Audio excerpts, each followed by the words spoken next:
aniga dariiqa ninkay barmata qabiil oo yiri qabiil sata macallinkayga dugsi quraanka waa baahi haysay inaan imaka xil isku muujiyo ama meel mushahar weyn isku muujiyo ama aan baabuur weyn isku muujiyo helicopter baan ku shaqo tagi jir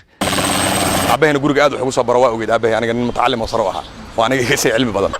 lama hadlayo Soomaali u dhigi jirnay afgaaban waa taqeen aniga dabacdeeda ma lahayn aniga hooyadii aan kala imi waxaan marka iyo dhiiranaantan qof Soomaaliyeed oo aqoontayda in leeg leh